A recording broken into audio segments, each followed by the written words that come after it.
Olá, meu nome é Antônio Jair, sou da equipe Alunos Argumentadores da Escola Municipal Professor Manuel Assis. Sejam bem-vindos a mais um podcast Argumentação para a Emancipação.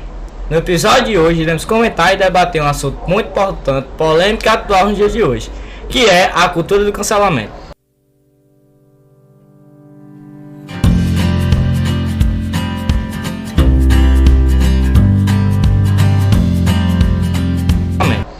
A opinião dos influenciadores digitais pode contribuir para a cultura do cancelamento? Hoje estou aqui com Aldair Maciel e Nicolas, são dos alunos argumentadores, estão defendendo os influenciadores digitais podem sim contribuir para a cultura do cancelamento, e também estou com Nicole e Robin, defendendo o não da polêmica. Agora passo a palavra iniciais para vocês. Boa tarde, galera, me chamo Aldair e sim, os influenciadores digitais podem sim contribuir para a cultura do cancelamento. Exatamente, me chamo Nicolas e é isso que acreditamos e é isso que nós iremos debater aqui hoje. Oi gente, meu nome é Nicole e eu e Robin acreditamos que os influenciadores digitais não contribuem para a cultura do cancelamento. Isso mesmo, Nicole, concordo plenamente com você, vamos argumentar. Ok, já estou percebendo que essa polêmica não é nada simples. Nicolas e Aldair, quais são os argumentos que você tem para contribuir com a nossa conversa? Gostaria de ouvir um pouco vocês. Gostaria de falar que, de acordo com a nossa opinião, os influenciadores digitais podem sim contribuir para a cultura do cancelamento, meio que de forma indireta, pois quando surge um assunto polêmico na rede social, eles querem expressar sua opinião e tem até o seu direito de expressá-la, pode expressá-la, só que por algum motivo, seja por inveja ou algo do tipo, ele quer inventar mentira e distorcer fatos contra aquela pessoa. Exatamente, e também reforçando o que Aldair disse, mesmo sem fazer isso que ele falou, que é distorcer os fatos, mesmo estando certa também de expor alguém por algum crime que cometeu, isso por si só já mostraria que ele pode sim contribuir com essa polêmica, porque fazendo isso ele estaria entrando no meio daquela problemática. E a gente não fala isso sem nenhum tipo de base, sem nenhum tipo de argumento. A gente tem exemplos de pessoas no passado que conseguiram fazer isso sem a utilização de meios tecnológicos, né, como a rede social. A gente tem como exemplo o caso de Hitler. Hitler, que no seu tempo, pelo povo alemão, era uma pessoa de grande fama e popularidade, né? Também com muito poder e respeitado pelo povo alemão. E com isso ele conseguiu induzir o povo todo em alemão a ir conforme suas ideias, né? Contra os judeus, não só os judeus, mas e outras pessoas também. Mas isso por si só já mostra que se uma pessoa, nesse tempo, sem esse avanço tecnológico que tem hoje, sem a utilização de meios virtuais, conseguiu fazer um estrago tão grande desse, e induzir tantas pessoas ao que ele queria, sem a utilização desses meios, imagine hoje com esse avanço tecnológico, né, que a gente tem hoje, rede social e um monte de outras coisas sociais que a gente consegue interagir com outras pessoas, né, torna uma dinamicidade maior. E é isso, né? Claro que também não querendo comparar Hitler aos influenciadores digitais, né, isso seria algo bem radical. Seria algo bem absurdo. Mas tipo, só idealizando que na questão de poder, de influência, sabe? Que eles são bem parecidos. Interessante o ponto de vista de vocês. Então, resumindo o que vocês acabaram de falar, se aquelas pessoas já lá da antiguidade já conseguiram prejudicar sem ter praticamente tecnologia, essas coisas, então hoje é bem praticamente mais pior, né? Mais pior assim, desse jeito. Sim. Com certeza. Sim. Certo, obrigado por esse povo que pensa. Agora faço a mesma pergunta a Nicole e Robin. Faço a mesma pergunta que fiz a eles. Obrigada. Bem, queria falar voltando para a parte que a Aldair estava argumentando. E quando ele cita que os influenciadores digitais têm seu direito de expressão, eu quero saber, quando você diz isso, Aldair, você se baseia em quê? Na Constituição Federal de 1988, artigo 5, parágrafo 4, onde diz: é livre a manifestação de pensamento, sendo vedado o anonimato. Exatamente, manifestação do pensamento. Em outras palavras, liberdade de expressão.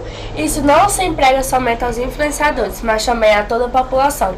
Ou seja, não depende do influenciador decidir por elas o que se deve fazer, visto que elas mesmas podem e devem fazer isso.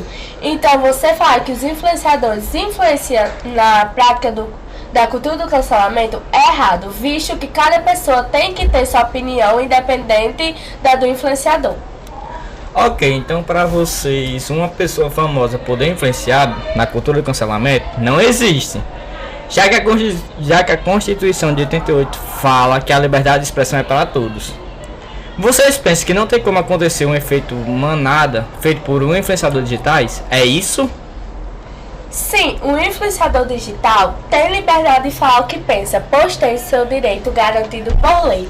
Se seus seguidores vão praticar a cultura do cancelamento, o problema não é do influenciador que expõe sua opinião, e sim do seguidor que encontra a única solução de lidar seus problemas com a prática da cultura do cancelamento. Exatamente, Nicola. Ok, prosseguimos. Alda e Nicolas, gostaria de falar algo do que Nicola acabou de argumentar? Nicole, isso que você falou está certo, sim. Principalmente na parte da lei. Só que infelizmente não é isso que acontece. Na teoria era pra ser assim como você falou, mas na prática não é.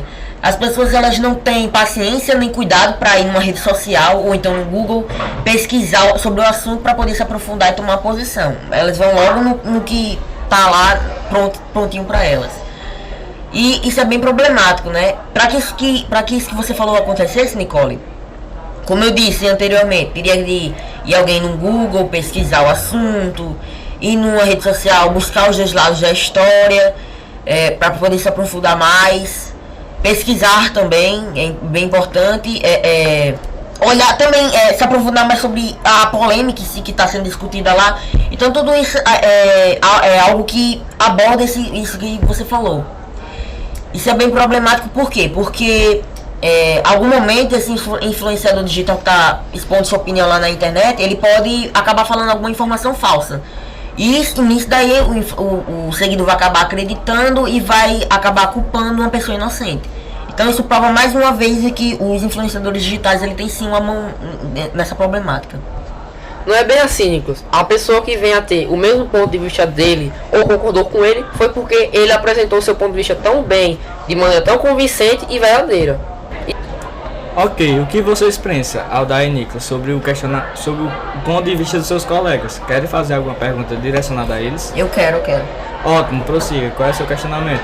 Bem, Nicole Robin, o influenciador ao apresentar sua opinião numa rede social, você não acha que ele poderia participar da cultura do cancelamento dessa forma?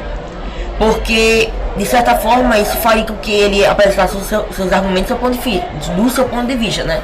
Ao fazer isso, ele poderia induzir uma pessoa que não tem uma opinião formada sobre o assunto, aí conforme suas ideias, né? Concordar com ele. Você não acha que ele poderia participar dessa forma, não? E só complementando o que o Nicolas disse, dessa forma ele estaria contribuindo para a cultura do cancelamento, meio que de forma indireta, já que ele, embora não estivesse obrigando a pessoa a agir daquele jeito, conforme ele pensa, estaria de certa forma induzindo ela através de seus argumentos ao que ele pensa, conforme ele pensa. Então você não acha que dessa maneira ele pode contribuir para a cultura do cancelamento? Oxe, claro que não, porque a pessoa não tem obrigação nenhuma de concordar com ele. É como eu disse, as nossas opiniões são formadas por experiência de vida. Ela não pode simplesmente acreditar o que ele falou naquele momento, porque pode haver informações falsas lá. Nisso, ela irá para um site que seja confiável para ela. Aí sim, tem uma convicção para tomar uma posição. Exatamente, Robin, concordo plenamente com o que você disse. Ok, querem fazer também uma pergunta direcionada a eles? Não. Ok, certo. Quase finalizando essa incrível discussão que estamos tendo aqui hoje. Querem falar mais alguma coisa direcionada a eles? Só enfatizando referente ao que o Robin disse, nem todas as pessoas vão fazer isso que você disse, ó. Dessa forma, eles acabam acreditando no influenciador. Exatamente. Se fosse por isso, como o Aldair disse, como tem muita gente que não faz isso, não existiria hoje um número tão grande de espalhamento de fake news, né? Isso prova mais uma vez que essas pessoas não fazem isso que Nicole disse anteriormente. Certo, mais alguém? Não. Ok. Estamos chegando ao final da nossa discussão. Gostaria de ouvir as últimas palavras de vocês. E por fim, nós pensamos sim que os influenciadores digitais podem contribuir para a cultura de cancelamento, pois há um impacto na relação entre o influenciador e os seguidores. Sim, E esse impacto também muitas vezes pode ser negativo, como no caso de muitos influenciadores brasileiros. Claro que não só brasileiros, né, mas também no mundo todo. Certo, entendemos e respeitamos a opinião de vocês, mas sempre temos que ter em mente que os seguidores são os que têm que ter mais consciência e saber que atitude tomar e não deixar se influenciar pela opinião do influenciador ou da pessoa que eles gostam. E também nem todos os influencers são propagadores da cultura do cancelamento, mas infelizmente alguns são. Ok, pessoal, entendemos que a influência dos influenciadores digitais para a cultura do cancelamento é bem polêmica, como a gente viu isso aqui hoje. Mas a polêmica ainda continua por aqui, queridos ouvintes. Que tal refletir um pouco mais sobre essa temática? E é isso, galera. Chegou mais um final do nosso podcast. Gostaria de agradecer a todos, o pessoal da produção, Késia, Rafael e Lavínia Kathleen. Oi, galerinha! Oi. Se inscreva a gente no nosso YouTube e siga a gente no Instagram. E no Spotify também, não se esqueçam. É isso, tchau! Tchau.